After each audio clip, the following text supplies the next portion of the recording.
નમસ્કાર વિદ્યાર્થી મિત્રો, ધ સ્કૂલ ઓફ સાયન્સની યુટ્યુબ ચેનલમાં આપ સૌનું ફરી એક વખત સ્વાગત છે.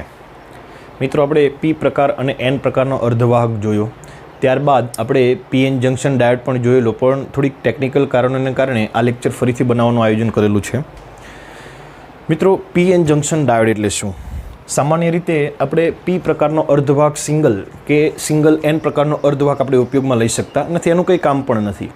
તો પી અને એનનું બંનેનું જોડાણ કરીને એક જંક્શન બનાવ્યું અને એનું નામ આપ્યું પીએન જંક્શન ડાયોડ. કેવી રીતે જંક્શન બનાવવામાં આવે છે? તો કે હાલમાં ઘણી બધી પદ્ધતિઓ છે કે આવી રીતે પીએન જંક્શન ડાયોડ બનાવવામાં આવે છે. આપણા પાઠ્યપુસ્તકમાં કંઈક આવું આપેલું છે. દાખલા તરીકે કોઈ એક પી પ્રકારનો અર્ધવાહક છે. પી પ્રકારનો અર્ધવાહક કેવી રીતે બને? આપણને સૌને ખબર છે કે જ્યારે શુદ્ધ silicon ટેટ્રાવેલેન્ટમાં ટ્રાયવેલેન્ટ અશુદ્ધિ aluminium, gallium, indium, thallium જ્યારે ઉમેરવામાં આવે ત્યારે પી પ્રકારનો અર્ધવાહક બને છે. એમાં મેજોરિટી ચાર્જ કેરિયર તરીકે હોલ હશે. હવે આપણે આ એક પી પ્રકારની એક પાતળી વેફર લેવાની છે અને એની અંદર પેન્ટાવેલેન્ટ અશુદ્ધિ ઉમેરવાની છે. પેન્ટાવેલેન્ટ એટલે કે ફોસ્ફરસ, આર્સેનિક, એન્ટીમની. તો આ પી પ્રકારનો અર્ધવાહક છે, એમાં આપણે કંઈ બહારથી પેન્ટાવેલેન્ટ અશુદ્ધિ ઉમેરીએ તો એક બાજુ આપણે પી પ્રકાર રહેશે, એક બાજુ એન પ્રકાર રહેશે. તો દાખલા તરીકે આપણે એના બે ભાગ પાડી દઈએ. આ બાજુ પી પ્રકાર રહેશે, આ બાજુ એન પ્રકાર રહેશે, એવું આપણે કહીશું. તો જો આ બાજુનો પ્રકાર પી હોય, આ બાજુનો પ્રકાર એન હોય, તો પી પ્રકારમાં મેજોરિટી ચાર્જ કેરિયર કોણ હોય? હોલ હોય. તો મેજોરિટી ચાર્જ કેરિયર હોલ છે. જ્યારે ટ્રાયવેલેન્ટ અશુદ્ધિ ઉમેરીએ તો ટ્રાયવેલેન્ટ અશુદ્ધિની બાહ્યતમ કક્ષામાં 3 જ મુક્ત ઇલેક્ટ્રોન હોય. એક જગ્યા પહેલેથી ખાલી પડે.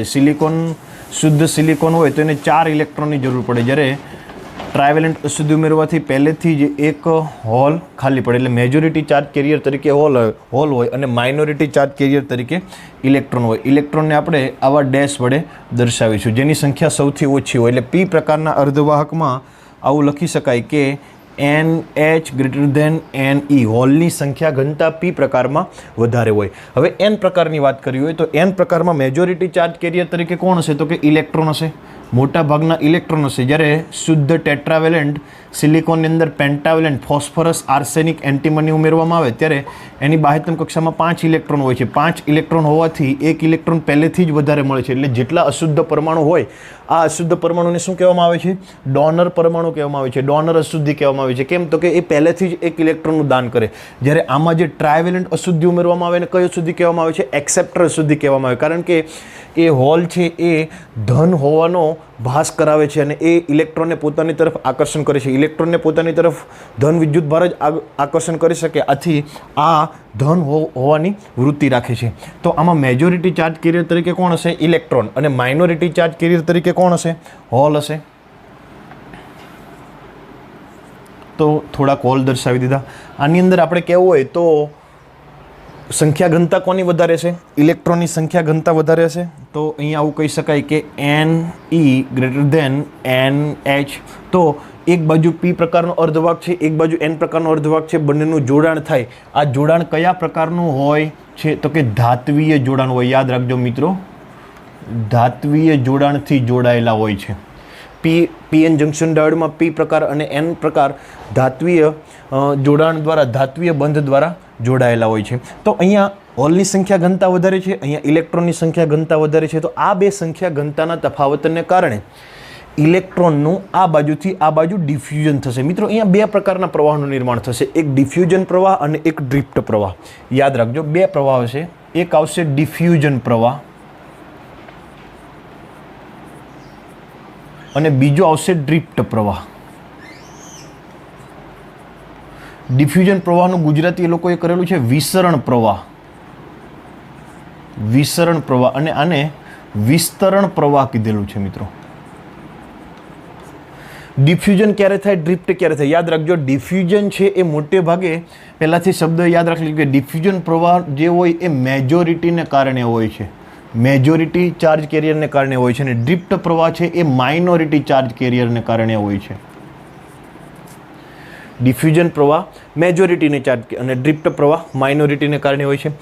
જેવું આપણે અહીંયા એક બાજુ પી પ્રકાર, એક બાજુ એન પ્રકાર એડ કરીશું એન પ્રકાર ડોનર અશુદ્ધિ ઉમેરીને અને પી પ્રકાર એક્સેપ્ટર અશુદ્ધિ ઉમેરીને જેવું આપણે આ બંનેનું જોડાણ કરીશું કે તરત જ સંખ્યા ઘનતાના તફાવતને કારણે આમાં હોલની સંખ્યા ઘનતા વધારે, આમાં ઇલેક્ટ્રોનની સંખ્યા ઘનતા વધારે, તો સંખ્યા ઘનતાના તફાવતને કારણે આ ઇલેક્ટ્રોન એન પ્રકારમાંના ઇલેક્ટ્રોન આ હોલની અંદર ડિફ્યુઝન થશે. એન પ્રકારના ઇલેક્ટ્રોન કઈ બાજુ જશે? પી પ્રકારમાં જશે. કેમ કે આ જે હોલ છે એ ઇલેક્ટ્રોનને પોતાની તરફ આકર્ષવાની વૃત્તિ ધરાવે, તો આ ઇલેક્ટ્રોન આની અંદર બેસી જશે, આ ઇલેક્ટ્રોન આની અંદર બેસી જશે, આ ઇલેક્ટ્રોન આની અંદર. તો બધા જ ઇલેક્ટ્રોન એની આ બાજુ ઘણા બધા, આપણે માત્ર થોડાક હોલ જ દર્શાવેલા છે, તો બધા જ ઇલેક્ટ્રોન આ બાજુ આવવા મળશે. પહેલું એ વાત કહી દઉં કે જ્યારે આપણે પી પ્રકારનો અર્ધવાહક કે એન પ્રકારનો અર્ધવાહક હોય તો એમાં નેટ વિદ્યુતભાર કેટલો હોય? યાદ રાખજો, પી પ્રકારમાં હોલની સંખ્યા વધારે હોય, એન પ્રકારમાં ઇલેક્ટ્રોનની સંખ્યા વધારે હોય, પરંતુ નેટ વિદ્યુતભાર કહીએ, ચોખ્ખો વિદ્યુતભાર કહીએ તો એ શૂન્ય જ હોય. કેમ કે શુદ્ધ સિલિકોન આપણે લઈ લઈએ તો એનો પરમાણુ ક્રમાંક 14, તો એમાં 14 પ્રોટોન હશે, 14 ઇલેક્ટ્રોન હશે, બંનેનો ટોટલ પ્લસ ઈ માઇનસ ઈ પ્લસ 14 ઈ માઇનસ 14 ઈ બરાબર 0 થશે. હવે જ્યારે એને આપણે પેન્ટાવેલેન્ટ અશુદ્ધિ ઉમેરીએ, આર્સેનિક ઉમેરીએ, તો આર્સેનિકમાં જેટલા પ્રોટોન એડ થશે એટલા જ ઇલેક્ટ્રોન એડ થશે. માત્ર એક ઇલેક્ટ્રોન સહસંયોજક બંધમાં નહીં બેસે એ ઇલેક્ટ્રોન આપણને બહાર મળશે, બાકી એ ઇલેક્ટ્રોનને સમતુલ્ય પ્રોટોન તો હશે જ. અહીંયા આપણે ટ્રાયવેલેન્ટ અશુદ્ધિ એલ્યુમિનિયમ ઉમેરી તો એલ્યુમિનિયમમાં જેટલા પ્રોટોન હશે એટલા જ ઇલેક્ટ્રોન હશે. અહીંયા આ ખાલી સહસંયોજક બંધની ખાલી જગ્યા દેખાડે છે, સહસંયોજક બંધમાં ખાલી જગ્યા દેખાડે છે એ હોલ છે, એટલે એના પર ચોખ્ખો વિદ્યુતભાર કેવો હશે? શૂન્ય. તો આપણે જ્યારે સંપૂર્ણ પીએન જંકશન ડાયોડ બનાવીશું ત્યારે એના પરનો ચોખ્ખો વિદ્યુતભાર શૂન્ય હશે. પરંતુ જેવો ઇલેક્ટ્રોન અહીંથી એનથી પી તરફ જાય, જેવો ઇલેક્ટ્રોન એનથી પી તરફ જાય છે ત્યારે અહીંયા આ ઇલેક્ટ્રોન કોનો હશે? ડોનર અશુદ્ધિનું હશે. તો એ ડોનર અશુદ્ધિ ઇલેક્ટ્રોન ગુમાવશે, આથી એ કેવો આયન બનશે? ધન આયન બનશે. અને એક્સેપ્ટર અશુદ્ધિ ઇલેક્ટ્રોન મેળવશે, આથી એ કેવો આયન બનશે? ઋણ આયન બનશે. તો આ ઇલેક્ટ્રોન ગુમાવશે, આ ઇલેક્ટ્રોન મેળવશે, તો આ કેવો આયન બનશે? નેક્સ્ટ જોઈએ તો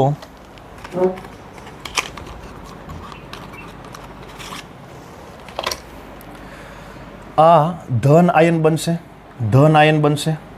ઇલેક્ટ્રોન અહીંથી જતો રહે તો આ બાજુ ધન આયનનું એક સ્તર બનશે. કયો ધન આયન? તો કે આયનીકરણ થઈ જશે, ઇલેક્ટ્રોનનું આયનીકરણ થશે, ઇલેક્ટ્રોન ગુમાવી દેશે. કોણ? ડોનર અશુદ્ધિ. ડોનર અશુદ્ધિ કોણ? તો કે પેન્ટાવેલેન્ટ. પેન્ટાવેલેન્ટ કોણ? તો કે ફોસ્ફરસ, આર્સેનિક, એન્ટીમની. એ ઇલેક્ટ્રોન ગુમાવી અને ધન આયન બનશે.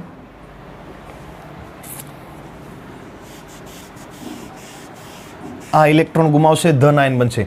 આ ઇલેક્ટ્રોન મેળવશે તો એ શું બનશે? ઋણ આયન બનશે.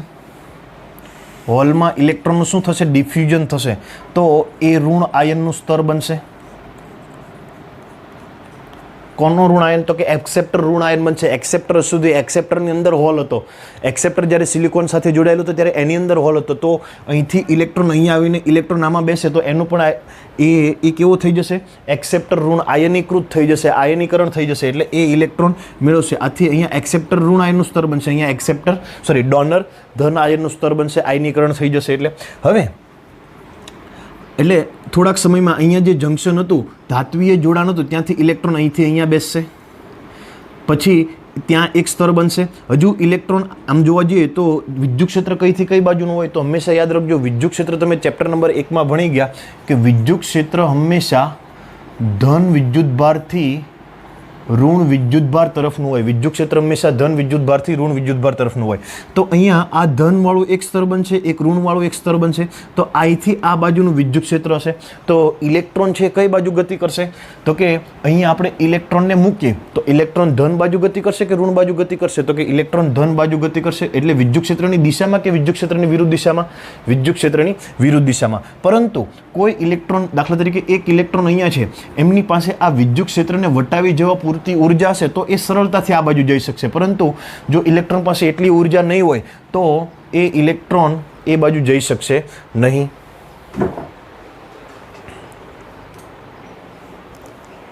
સોરી મિત્રો, ઇલેક્ટ્રોન અહીંથી આ બાજુ સરળતાથી જઈ શકે કેમ કે એ ધન વિદ્યુતભારનું આકર્ષણ કરી શકે, પરંતુ ઇલેક્ટ્રોન અહીંથી આ બાજુ ના જઈ શકે. કેમ? તો કે એને આ ઋણ વિદ્યુતભારનો સામનો કરવો પડશે. જો એમની પાસે વધારે ઉર્જા હશે તો ઇલેક્ટ્રોન અહીંથી અહીંયા જઈ શકશે, નહીં તો જઈ શકશે નહીં, કે નહીં તો એ વિદ્યુત ક્ષેત્રને પાર કરી શકશે નહીં જો એમની પાસે ઓછી ઉર્જા હશે તો. શરૂઆતમાં અહીંયા દાખલા તરીકે ધન સ્તર અહીંયા અને ઋણ સ્તર અહીંયા બનતું હોય તો એ વિદ્યુત ક્ષેત્ર એકદમ નાનું હશે, તો આ ઇલેક્ટ્રોન સરળતાથી આમાં જઈ શકતા હોય. હવે ઇલેક્ટ્રોન જાય તો આ ધન આયનનું સ્તર કેવું થશે, એ દૂર થશે. હજુ આ ઇલેક્ટ્રોન જાય તો અહીંયા ધન આયનનું સ્તર આવી જશે, આ ઇલેક્ટ્રોન જાય તો અહીંયા ધન આયન. એક સમયે આ ધન આયન અને એક સમયે ઋણ આયનનું એટલું જાડું સ્તર થઈ જશે કે એટલું વિદ્યુત ક્ષેત્ર પ્રબળ થઈ જશે કે આ ઇલેક્ટ્રોન અહીંથી આ બાજુ જઈ શકશે નહીં. કેમ નહીં જઈ શકે? તો કે આ જે ઇલેક્ટ્રોન છે એ આ ઋણ આયન છે, ઋણ સ્થિતિમાન છે, એનો સામનો કરી શકશે નહીં. આથી આ પ્રવાહ કેવો થઈ જશે? અટકી જશે. એટલે ઇલેક્ટ્રોન હવે અહીંથી અહીંયા આવી શકશે નહીં. શરૂઆતમાં જશે, શરૂઆતમાં અહીંથી ઇલેક્ટ્રોન અહીંયા જશે એટલે સ્તર આટલું જશે. વિદ્યુત સ્થિતિમાન અહીંયા અને અહીંયા વિદ્યુત સ્થિતિમાનનો તફાવત કેવો હશે? ઓછો હશે.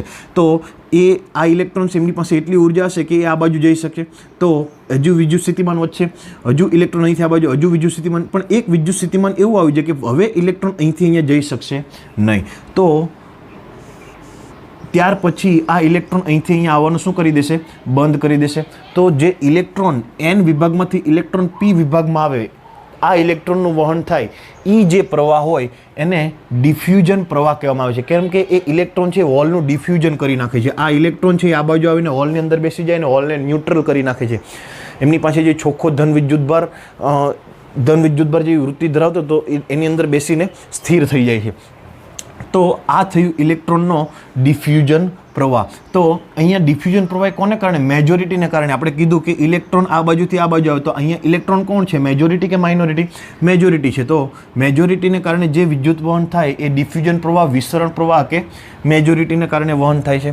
હવે મિત્રો અહીંયા આપણું જંક્શન અહીંયા હતું, જ્યારે અહીં જંક્શન અહીંયા હતું તો અહીંથી આ ભાગ કેવો બનશે? ધનવાળો. તો એને અહીંથી આ ભાગને ધન સ્પેસ ચાર્જ વિસ્તાર કહેવામાં આવે છે, કેમ કે એ ધન આયનનો બનેલો છે. તો અહીંયા એક ધનવાળી દિવાલ બનશે તો એને શું કહેવામાં આવે? ધન સ્પેસ ચાર્જ વિસ્તાર. અને અહીંથી આ બાજુનો ભાગ છે, અહીંયા આપણું જંક્શન હતું, અહીંયા ધાત્વીય જોડાણ હતું, અહીંથી આ બાજુનો ભાગ છે એને શું કહેવામાં આવે છે? આ ધન સ્પેસ ચાર્જ વિસ્તાર. અહીંથી આ ભાગને, આ જે ભાગ છે એને અહીંથી આ ભાગને ઋણ સ્પેસ ચાર્જ વિસ્તાર કહેવામાં આવે છે. ઋણ સ્પેસ ચાર્જ વિસ્તાર કહેવામાં આવે છે.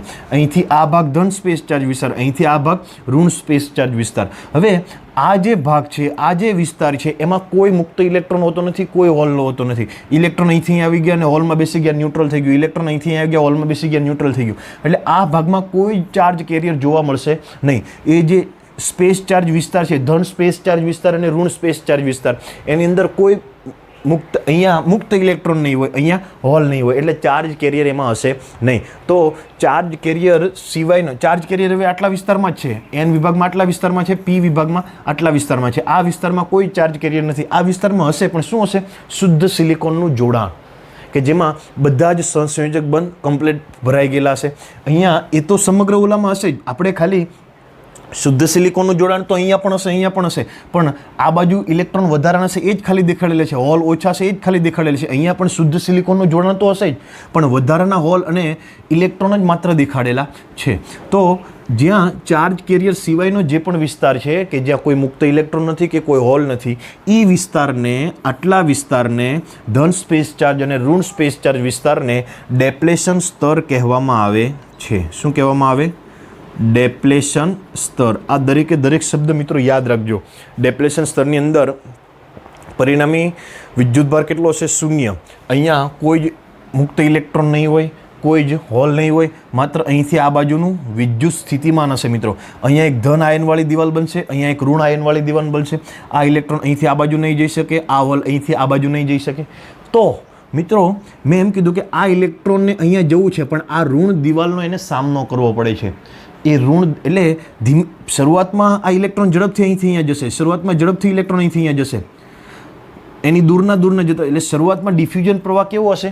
વધારે છે. પરંતુ જેમ જેમ આ દિવાલ બનતી જાય, જેમ જેમ વિદ્યુત સ્થિતિમાન, આ બે ભાગનું વિદ્યુત સ્થિતિમાન વધતું જાય, તો અહીંથી અહીંયાનું વિદ્યુત ક્ષેત્રનું નિર્માણ થાય. તો એ વિદ્યુત ક્ષેત્રનો સામનો કરીને ઇલેક્ટ્રોન એક સમય એવો આવશે કે આ વિદ્યુત ક્ષેત્ર એટલું પ્રબળ થઈ ગયું હશે કે ઇલેક્ટ્રોન અહીંથી અહીંયા જઈ શકતો નથી. ઇલેક્ટ્રોન સરળતાથી વિદ્યુત ક્ષેત્રની વિરુદ્ધ દિશામાં જઈ શકે, પરંતુ વિદ્યુત ક્ષેત્રની દિશામાં જઈ શકતો નથી. જો એની પાસે પૂરતી ઉર્જા હશે તો જશે. તો શરૂઆતમાં એની પાસે એને કુદાવી જવા પૂરતી ઉર્જા હશે, પરંતુ એક સમય એવો આવી જશે કે કે એ ઇલેક્ટ્રોન અહીંથી અહીંયા જઈ શકશે નહીં. તો એ વિસ્તારને ડેપ્લેશન સ્તર કહેવામાં આવે છે. તો એટલે શરૂઆતમાં ડિફ્યુઝન પ્રવાહનું મૂલ્ય કેવું હશે? વધારે. ધીમે ધીમે આ દિવાલ જાડી બનતી જાય, ધીમે ધીમે વિદ્યુત ક્ષેત્ર વધતું જાય તો ડિફ્યુઝન પ્રવાહ કેવો થતો જશે?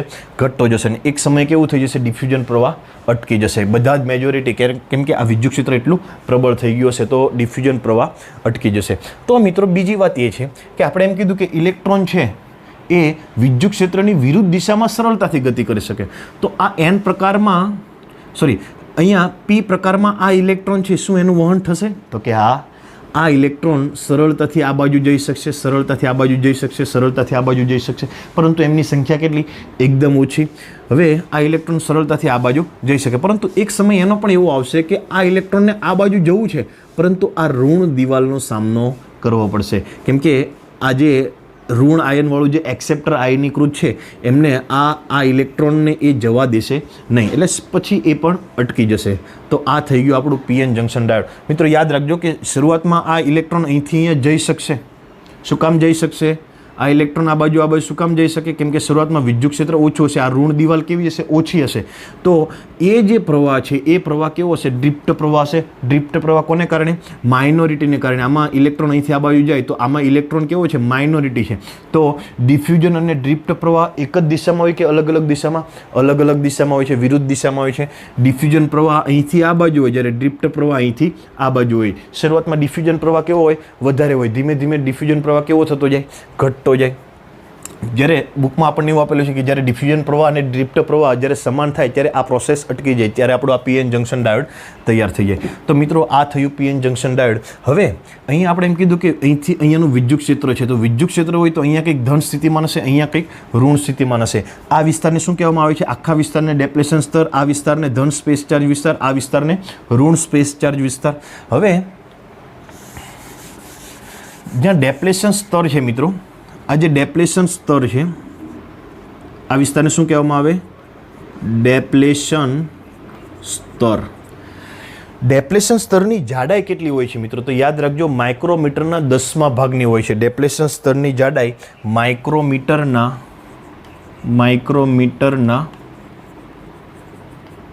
10મા ભાગ જેટલી હોય છે. ડેપ્લેશન સ્તરની જાડાઈ માઇક્રોમીટરના 10મા ભાગની હોય છે. એપ્રોક્સિમેટલી 0.5 માઇક્રોમીટર હોય છે. ડેપ્લેશન સ્તરની જાડાઈ 0.5 માઇક્રોમીટર, એકદમ નાનું હોય છે. અને એ ધાત્વીય બંધથી પીએન જંકશન ડાયોડ જોડાયેલો હોય છે, એ ખાસ યાદ રાખજો મિત્રો. હવે આગળ જોઈએ. આપણે અહીંયા એમ કીધું કે અહીંયા ધન સ્થિતિમાન હશે, અહીંયા ઋણ સ્થિતિમાન હશે. જેમ જેમ આપણે આ બાજુ જતા જઈએ તેમ તેમ સ્થિતિમાન કેવું થતું જશે? વધતું જશે. અને અહીંયા મેક્સિમમ થઈ જશે. આ વિસ્તારમાં બધી સમાન રહેશે, આ વિસ્તારમાં બધી સમાન રહેશે. અહીંયા ઋણ, અહીંયા ધન. તો આનું સ્થિતિમાન દેખાડવું હોય આપણે આલેખમાં તો અહીંયા 0 સ્થિતિમાન હશે. આનું સ્થિતિમાન દેખાડવું હોય તો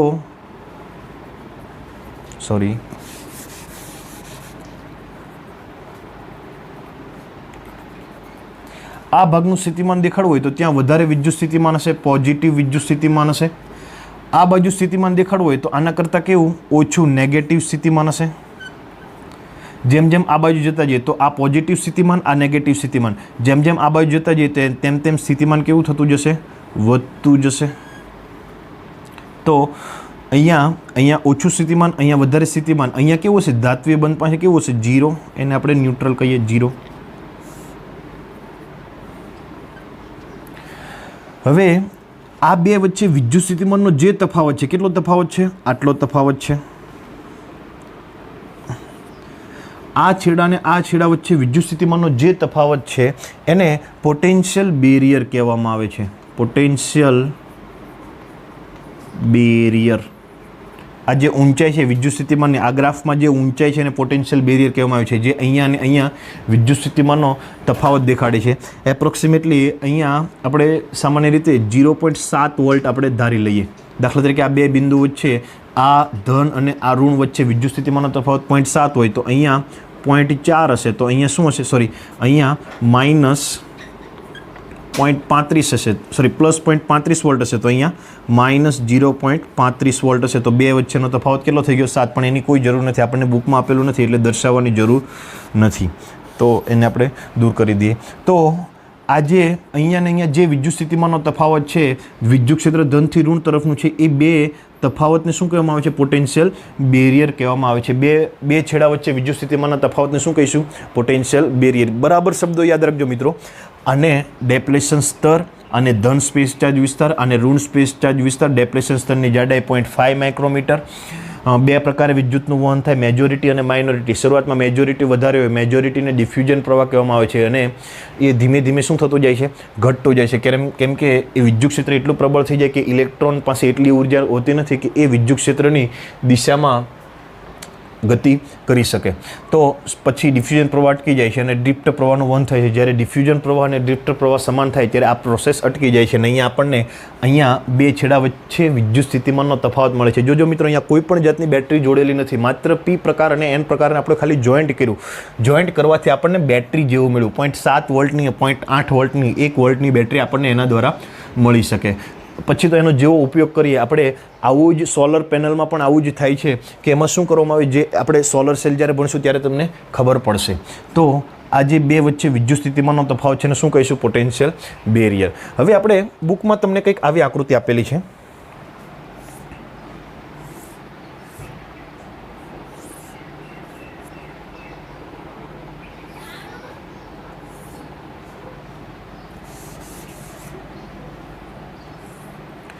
આટલો ભાગ છે, આ એનું જંકશન હશે.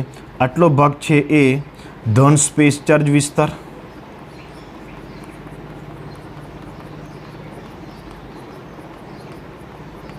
આટલો ભાગ છે એને ઋણ સ્પેસ ચાર્જ વિસ્તાર, જે આપણે ખૂબ સારી રીતે સમજાવેલું. આટલા ભાગમાં હજુ ચાર્જ કેરિયર હશે, પરંતુ એને આપણે દર્શાવવાના નથી. મિત્રો, આ પી પ્રકાર હશે, આ એન પ્રકાર હશે. ઇલેક્ટ્રોનનું ડિફ્યુઝન ક્યાંથી ક્યાં થશે? યાદ રાખજો મિત્રો, ઇલેક્ટ્રોનનું ડિફ્યુઝન, તો ડિફ્યુઝન એટલે મેજોરિટી ઇલેક્ટ્રોન શેમાં હોય? પીમાં કે એનમાં? તો કે એનમાં. તો ઇલેક્ટ્રોનનું ડિફ્યુઝન અહીંથી આ બાજુ થશે. ઇલેક્ટ્રોનનું ડ્રિફ્ટ ક્યાંથી થશે? તો કે ડ્રિફ્ટ એટલે માઇનોરિટી. ડ્રિફ્ટ એટલે માઇનોરિટી. તો માઇનોરિટી ઇલેક્ટ્રોન શેમાં હોય? પીમાં કે એનમાં? તો પીમાં. તો ઇલેક્ટ્રોનનું ડ્રિફ્ટ પીમાંથી એન તરફ થશે. હોલનું ડિફ્યુઝન ક્યાં થશે? તો કે હોલ શેમાં મેજોરિટી? Hall પીમાં majority. તો હોલનું ડિફ્યુઝન પીથી એન તરફ. અને હોલનો ડ્રિફ્ટ ક્યાં થશે? તો કે હોલનો ડ્રિફ્ટ એટલે માઇનોરિટી. તો માઇનોરિટી આમાંથી આમાં થશે. તો અહીંથી આ બાજુ શું થશે? હોલનું ડ્રિફ્ટ થશે મિત્રો. તો આ બુકની આકૃતિ છે, પરંતુ આ તમને સમજાવવામાં સરળતા પડે એટલા માટે આ આકૃતિ દોરેલી. બીજી વાત મિત્રો એ કે આને ડાયોડ શું કામ કીધું? તો કે આને બે છેડા હોય છે. ડાયોડ શું કામ? તો કે એક બાજુ પી, એક બાજુ એન, એને બે ટર્મિનલ હોય છે. અહીંયા આપણે ધાતુનું જોડાણ કરી જો તો એક તમને અહીંયા પી અને અહીંયા એન, તો એને બે ટર્મિનલ હોવાથી આપણે અહીંયા એને વોલ્ટેજ, અહીંયા વોલ્ટમીટર જોડીએ તો આપણને અહીંયા વોલ્ટમીટર જોડવામાં આવે તો એ આપણને વોલ્ટેજ દેખાડશે. જેટલું અહીંયા જંક્શનમાં જેટલું વોલ્ટેજ છે એટલા વોલ્ટેજ દેખાડશે. તો બે ટર્મિનલ હોવાથી, બે છેડા હોવાથી એને ડાયોડ કીધેલું છે. જેને ત્રણ છેડા હોય એને ટ્રાયોડ કહેવામાં આવે. બે છેડા હોય એને બે ટર્મિનલ, ત્રણ છેડા હોય એને આપણે ટ્રાયોડ અથવા તો ટ્રાન્ઝિસ્ટર પણ કહીશું. તો બે છેડા હોવાથી, બે ટર્મિનલ હોવાથી એને શું કહેવામાં આવે છે?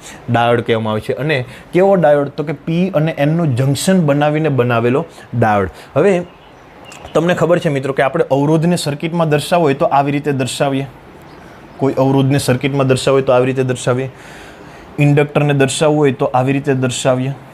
તો આ ડાયોડને તમારે કોઈ સર્કિટમાં દેખાડવું હોય તો કેવું સિમ્બોલ દેખાડવામાં આવે? તો ડાયોડને આવી રીતનું સિમ્બોલ વડે દર્શાવવામાં આવે. આ પી છે, આ એન છે અને એરો છે અહીંયા. યાદ રાખજો મિત્રો, આ પીએન જંક્શન ડાયોડ દર્શાવવા માટેનું સિમ્બોલ છે. તો આ થયો તમારો પીએન જંક્શન ડાયોડ. અહીંયા આ એરો છે એ વિદ્યુત પ્રવાહની દિશા દેખાડે છે જ્યારે ફોરવર્ડ બાયસમાં હોય ત્યારે. રૂઢિગત વિદ્યુત પ્રવાહની દિશા છે મિત્રો. તો આ થયું આપણું PN junction diode. All clear? બરાબર યાદ રાખજો. બે પ્રકારનું વિદ્યુતનું વહન થશે, ડિફ્યુઝન પ્રવાહ અને ડ્રિફ્ટ પ્રવાહ. ડિફ્યુઝન પ્રવાહ મેજોરિટી ચાર્જ કેરિયરને કારણે અને ડ્રિફ્ટ પ્રવાહ માઇનોરિટી ચાર્જ કેરિયરને કારણે. ડેપ્લેશન સ્તર બને. ડેપ્લેશન સ્તરમાં કોઈ મેજોરિટી ચાર્જ કેરિયર હોતો નથી કે કોઈ માઇનોરિટી ચાર્જ કેરિયર હોતો નથી. માત્ર ને માત્ર શુદ્ધ સિલિકોનનું માળખું જે આખામાં હશે એ શુદ્ધ સિલિકોનનું માળખું મળશે. એની જાડાઈ કેટલી? માઇક્રોમીટરના 10મા ભાગની 0.5 માઇક્રોમીટર.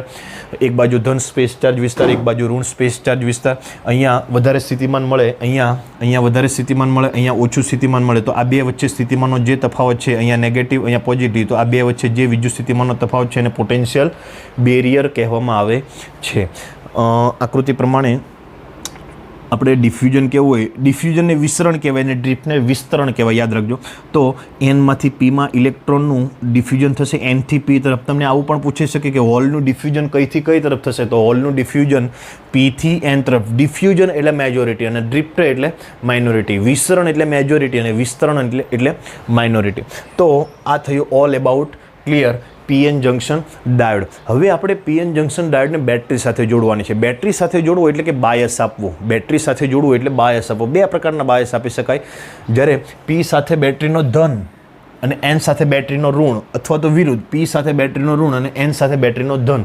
તો આ બે પ્રકારના બાયસ આપી શકાય અને આ બાયસને ફોરવર્ડ બાયસ અને રિવર્સ બાયસ કહીશું, જે આપણે નેક્સ્ટ વિડીયો લેક્ચરમાં ભણવાનું છે. તો મિત્રો, આ પીએન જંક્શન ડાયોડ ખૂબ અગત્યની થિયરી છે. આ ઉપરાંત અગાઉની પણ પી પ્રકાર અને એન પ્રકાર પણ ખૂબ અગત્યની છે. તો આ તમારે કમ્પ્લીટ પીએન જંક્શન ડાયોડ મને લખીને ફરજિયાત મોકલવાનું છે. જેમને કાલે વોઇસ ક્લિયરિટીનો પ્રોબ્લેમ હતી, જે આજે સોલ્વ થઈ ગઈ હશે મિત્રો.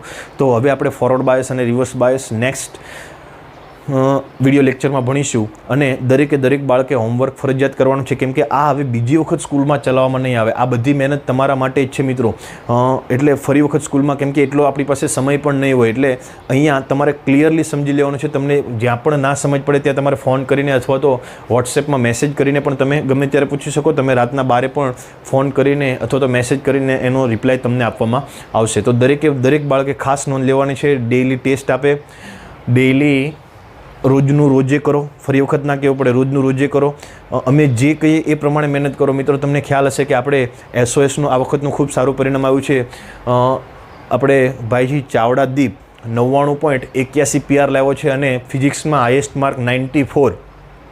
આપણા મહુવા તાલુકામાં 94 માર્ક્સ, એટલે 90 અપ 4 સ્ટુડન્ટ એક પણ સ્કૂલમાં નથી. આપણે ઘાસકટા, તરંગ, નાનું, મધુ વગેરેને 90 અપ માર્ક છે મિત્રો. 90 અપ 4 વિદ્યાર્થીઓ છે આપણા ફિઝિક્સની અંદર. તો તમે પણ, મારી ઈચ્છા એવી છે કે તમે પણ આવતા વર્ષે 90 અપ 100માંથી 100 માર્ક્સ લાવો અને મોસ્ટ ઓફ આપણા બધા રેન્કર વિદ્યાર્થીઓ A1 ગ્રેડ લાવે અને બધા જ વિદ્યાર્થીઓનું પરિણામ ખૂબ સારું આવે.